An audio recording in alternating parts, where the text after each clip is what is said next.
नमस्कार। पिछले वीडियो में हमने परिमेय संख्याओं, पूर्ण संख्याओं, पूर्णांकों की परिभाषा के बारे में पढ़ा था।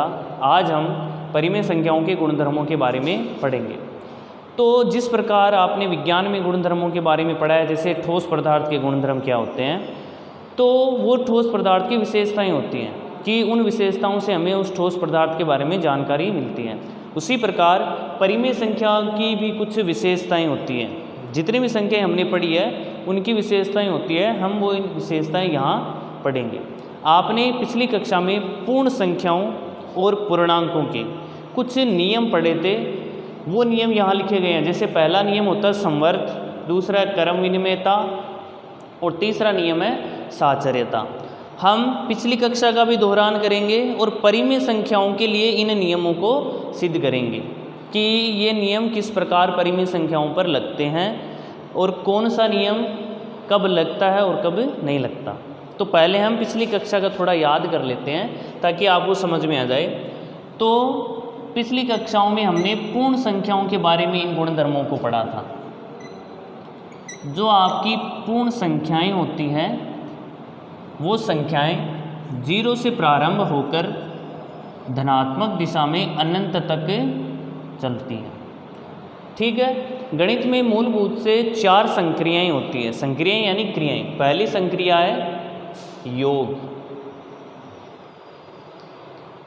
योग यानी जोड़। दूसरी संक्रिया है व्यवकलन, व्यवकलन या फिर बाकी। तीसरी संक्रिया है गुणा, चौथी संक्रिया है भाग। और चौथी संक्रिया है भाग। अब हम पूर्ण संख्याओं के लिए संवर्त नियम सिद्ध करेंगे इन चारों संक्रियाओं की जांच के साथ। तो संवर्त नियम का ये अर्थ होता है, जैसे आपने शुरुआत की पूर्ण संख्याओं से, ठीक है, फिर इन चारों में से कोई सी भी एक संक्रिया आपने उस पर करी, या फिर कोई भी 2 पूर्ण संख्या ली उन्हें जोड़ा, या 3 पूर्ण संख्या ली उन्हें जोड़ा, या फिर उन्हें घटाया या गुणा किया या भाग किया। अगर वह संक्रिया करने के पश्चात आपके पास दोबारा से पूर्ण संख्या आए तो वह नियम संवर्त होगा, यानी वो संख्याएं संवर्त नियम का पालन करेगी। उदाहरण के लिए और अच्छे से समझ में आ जाएगा, जैसे मैं पूर्ण संख्याएं लेता हूँ कोई भी 2, जैसे मैंने ली 3 व 4। पहले हम जांच किसके लिए करवा रहे हैं? योग की जांच करवा रहे हैं। ठीक है। पहला जो संक्रिया है जोड़ की जांच करवा रहे हैं। हमने कोई भी 2 पूर्ण संख्याएं ली 3 व 4। अब इन दोनों को हम जोड़ेंगे, यानी हमारी संक्रिया हो गई ये जोड़। अब जो उत्तर आया 3 और 4 होता है 7। अब संवर्त नियम को मैं आपको दोबारा बता रहा हूँ तो इसे समझेंगे कि हमने 2 पूर्ण संख्याएं ली 3 और 4, फिर हमने इस पर एक संक्रिया की, योग की। तो जो योग करने के बाद उत्तर आया 7, वो भी एक क्या है? पूर्ण संख्या है। अगर हम 2 पूर्ण संख्या लें और उन्हें जोड़ें तो हमारे पास एक पूर्ण संख्या ही आएगी। आप अन्य कोई उदाहरण लेकर इसे देख सकते हैं और आपको जांच करवाना भी है। जैसे कोई और अन्य उदाहरण ले लें हम, 5 और 6। 5 और 6 को आप जोड़ोगे तो उत्तर आएंगे 11। 5 भी पूर्ण संख्या है, 6 भी पूर्ण संख्या है, और जो संक्रिया होने के पश्चात उत्तर आया 11, वह भी एक पूर्ण संख्या है। अतः संवर्त नियम योग के लिए सत्य साबित होता है। किन संख्याओं के लिए? पूर्ण संख्याओं के लिए।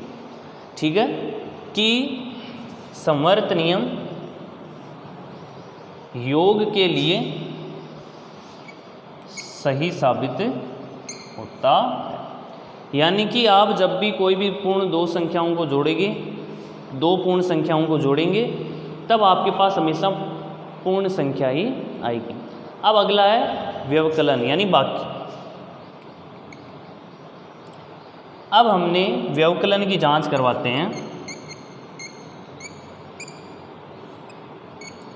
व्यवकलन में हम वही कार्य करेंगे, हम 2 संख्याएं लेंगे इनमें से, फिर जांच करवाएंगे बाकी करने के पश्चात की जो नई संख्या आई बाकी करने के पश्चात वह एक पूर्ण संख्या है या नहीं है।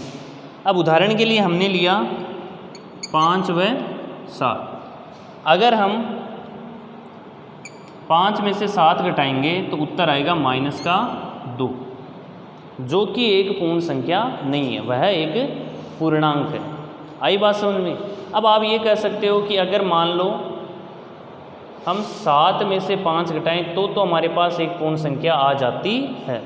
लेकिन ध्यान ये रखना है कि ये नियम सभी संख्याओं के लिए लागू होने चाहिए और संक्रिया चाहे किसी भी प्रकार से करवाएं, यह नियम लागू होने चाहिए। हमने देखा कि इस स्थिति में एक पूर्ण संख्या नहीं है, तो व्यवकलन के लिए पूर्ण संख्याएं संवर्त नियम का पालन नहीं करती। तो हमने व्यवकलन के लिए देखा कि व्यवकलन के लिए पूर्ण संख्याएं संवर्त नियम का पालन नहीं करती। इसी प्रकार आपको स्वयं को गुणा एवं भाग के लिए करके देखना है। ठीक है, गुणा एवं भाग के लिए आप क्या करेंगे, कोई दो पूर्ण संख्याएं लेंगे, फिर उन्हें गुणा करवाएंगे। अगर वह गुणा एक पूर्ण संख्या आए तब आप उस नियम को सत्य साबित करेंगे। इसी प्रकार भाग के लिए मैं आपको बता देता हूँ। गुणा के लिए आपको करके देखना है, ठीक है ना। ये आपका गृह कार्य है। यहाँ पर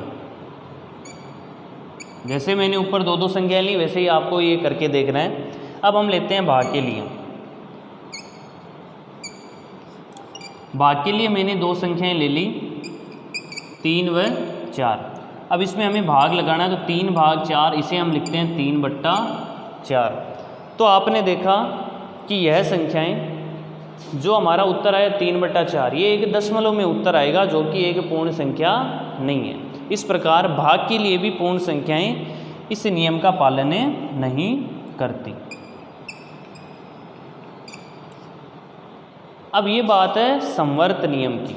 अगला जो नियम है वो नियम है हमारे पास कर्म विनिमयता। कर्म विनिमयता शब्द का ये अर्थ होता है, कर्म यानी जो संख्याएं किस कर्म में लिखी हैं। ठीक है, अभी हम देखेंगे। विनिमयता का अर्थ है बदलना। ठीक है, यानी हम जो भी संक्रिया करेंगे, चाहे वो जोड़ की हो, बाकी की हो, गुणा की हो या भाग की हो, हम वही की वही संक्रिया दोबारा करेंगे, लेकिन इस बार कर्म बदल देंगे। तो उदाहरण के लिए इसमें देखो, इसमें भी इसी प्रकार 4 हैं। योग के लिए देखेंगे, व्यवकलन के लिए देखेंगे, गुणा के लिए देखेंगे, भाग के लिए देखेंगे। तो पहले हम योग के लिए करते हैं। कोई भी दो संख्याएं लेनी है हमें, ले ली मान लो 2 और 3। एक बार हम इसे इसी क्रम में जोड़ देते हैं, 2 + 3 होता है 5। अब हम इन संख्याओं का क्रम बदलकर जोड़ेंगे। तो पहले क्रम था 2 पहले था और 3 बाद में था। अब हम 3 को तो पहले ले लेंगे और 2 को बाद में ले लेंगे, तब हमारे पास उत्तर आएगा 5। तो कर्म विनिमयता का नियम पूर्ण संख्याओं के लिए, योग के लिए सत्य है। इसी प्रकार हम इसकी जांच करेंगे बाकी के लिए।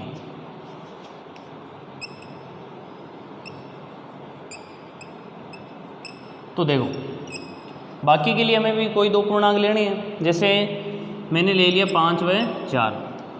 सबसे पहले 5 - 4 होता है 1, फिर हम इसका बदल देंगे कर्म। कर्म बदलने पर आएगा 4 - 5। यहाँ पे उत्तर आ गया -1। तो आपने देखा कि आपने पूर्ण संख्याएं ली 2, फिर कर्म विनिमयता नियम लागू करके देखा व्यवकलन के लिए, तो जो कि असत्य आया। इस प्रकार व्यवकलन के लिए कर्म विनिमयता नियम पूर्ण संख्याओं के लिए लागू नहीं होता है। इसी प्रकार आपको गुणा के लिए करके देखना है, ठीक है ना। यह आपका गृह कार्य है। गुणा के लिए आप 2 संख्याएं लेंगे, फिर उन्हें गुणा करवा के देखेंगे, फिर उनका कर्म बदल देंगे। जैसे मैं उदाहरण दूँ तो आपने मान लिया 2 व 3। आपने पहले तो इन्हें 2 × 3 करवा दिया, यानी जिस क्रम में हमने लिया है तो उत्तर आए 6।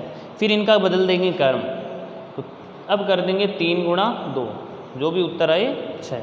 ये आपको गृह कार्य में करना है, लेकिन ये वाला उदाहरण लेकर नहीं करना है, कोई दूसरा उदाहरण लेंगे। इसी प्रकार हम भाग की जांच करेंगे। जो चौथा नियम है वो है भाग। भाग में वैसे ही दो संख्याएं लेनी है, 4 व 5। इसका अर्थ है 4 भाग 5 बराबर 4/5। वह इसका अर्थ है अगर हम क्रम बदल के भाग करें तो ये होगा 5 भाग 4 बराबर 5/4, जो कि बराबर नहीं है। अतः भाग के लिए पूर्ण संख्याओं में क्रम विनेयता लागू नहीं होती। इसी प्रकार अगला नियम है साहचर्यता। अब ये नियम क्या है? ये नियम 3 संख्याओं पर लागू होता है और इस नियम का प्रयोग हम बहुत अधिक करते हैं। ठीक है, तो देखो कैसे होगा ये। जैसे आपको कोई 3 संख्याएं लेनी है, इसमें भी हमें पहले योग के लिए देखना है, फिर व्यवकलन के लिए देखना है, फिर गुणा और फिर भाग के लिए। तो पहले हम योग के लिए देखते हैं। हमें मान लो 3 संख्याओं 1 + 3 + 8 को जोड़ना है। ठीक है, ये नियम क्या कहता है कि चाहे तो आप पहले इन 2 को जोड़ के शुरुआत कर सकते हैं। ठीक है, जैसे हम इन 2 को जोड़ के शुरुआत करें, 1 और 3 होते हैं 4, ये 8 वैसा का वैसा, क्योंकि हमने इसको न तो जोड़ा है और इसे वैसा का वैसा रखेंगे और उत्तर आ गया 12। या फिर आप चाहो तो ऐसा कर सकते हो कि हम पहले इन दोनों को जोड़ लें। ठीक है, तो 3 और 8 एक वैसे का वैसा, और 3 और 8 कितने होते हैं? 11 और 1 जोड़ा तो 12। ठीक है, तो साहचर्यता नियम इस प्रकार है, अगर आपको 3 संख्याएं जोड़नी हो या 4 जोड़नी हो तो पहले हम कहीं से भी शुरुआत कर सकते हैं, किन्हीं को भी हल कर सकते हैं। ऐसा ज़रूरी नहीं है कि अगर आप इस तरफ से कर रहे हो तो पहले इन 2 को जोड़ो फिर आगे हल करो। हम बाद वाली संख्याओं को भी जोड़ सकते हैं। तो योग के लिए साहचर्यता नियम सत्य है। अगला है व्यवकलन के लिए। इसमें हमें दोबारा से वही कार्य करना है। 3 संख्याएं लेनी है, तीनों को घटाना है। पहले 2 को आप लेकर देखोगे कोई बदलाव आया या नहीं आया। यहाँ पर ये आपका गृह कार्य है। ठीक है, इसी में ही गुणा है। गुणा में देखो हमने 3 संख्याएं ली, 2 गुणा 3 गुणा 5। चाहो तो पहले इन 2 को हल कर लो, तो हम पहले इन 2 को हल कर लेते हैं। तो 3 दूनी 6 गुणा 5 बराबर 6 पंजे 30। क्रम विनिमयता नियम कहता है कि चलो पहले आपने ऊपर इन दोनों को हल किया, लेकिन आप पहले इन दोनों को भी हल कर सकते हैं। अब हम इन दोनों को हल कर लेते हैं। 2 गुणा 3 गुणा 5। अगर आप पहले इन दोनों को हल करोगे तो 5 दिए 15, ये 2 गुणा का 2। ठीक है, हमने इन्हें हल किया है तो इनकी जगह मान आ गया 15, ये 2 गुणा का 2 गुणा। अब 2 को 15 से गुणा कर दिया तो 30। दोनों के लिए उत्तर समान है, अतः साहचर्यता नियम गुणा के लिए लागू होता है। इसी प्रकार आपको भाग के लिए देखना है। ठीक है,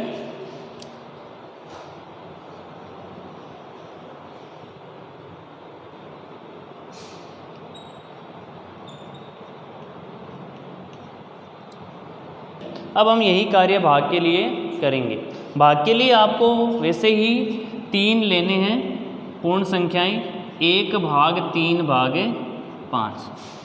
जैसे हमने ऊपर किया था वैसे ही हम यहाँ करेंगे। पहले हम इन 2 को लेकर हल करते हैं इसे, कि हमारे पास इन दोनों को लेने से क्या उत्तर आता है। तो हम इन दोनों में चेंज कर रहे हैं, तो ये वैसे का वैसे आगे रहेगा। 1 भाग 3 का अर्थ है 1/3 भाग 5 का 5। अब हमने भाग को करना सीखा है कि एक भिन्न में दूसरे भिन्न का भाग कैसे दिया जाए।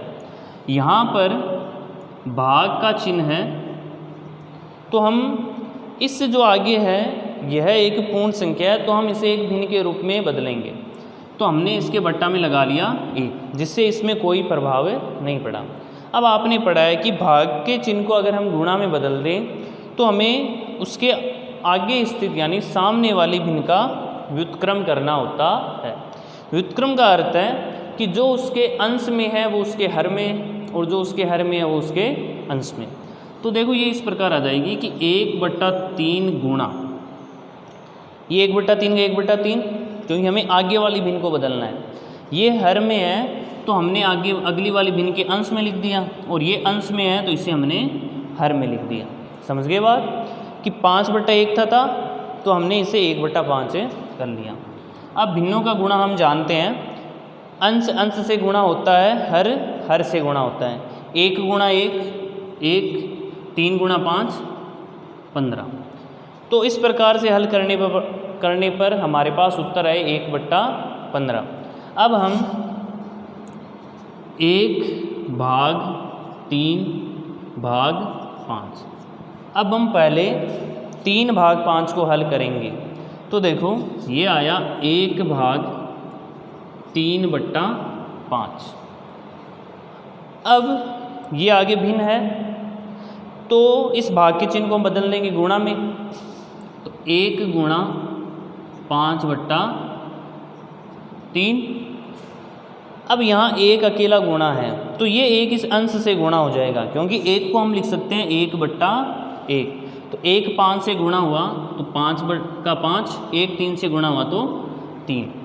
अब देखो हमने देखा कि भाग के लिए साहचर्यता नियम लागू नहीं होता है, क्योंकि पहले अगर हमने 1 और 3 में भाग देकर हल किया था तो हमारे पास उत्तर आया था 1/15। 1/3 भाग ये 5 का 5, फिर हमने इस 5 को एक भिन्न बनाया था ताकि हम भाग दे सकें। तो 1/3 1/3, फिर ये गुणा का चिन्ह, तो 5 नीचे आ गया, यानी अंश में था तो हर में आ गया, और ये 1 हर में था तो अंश में चला गया। फिर 1 को 1 से गुणा किया 1, फिर 3 को 5 से गुणा किया तो 15। फिर हमने इन्हीं तीनों संख्याओं को लिया क्योंकि हम नियम की जांच कर रहे हैं।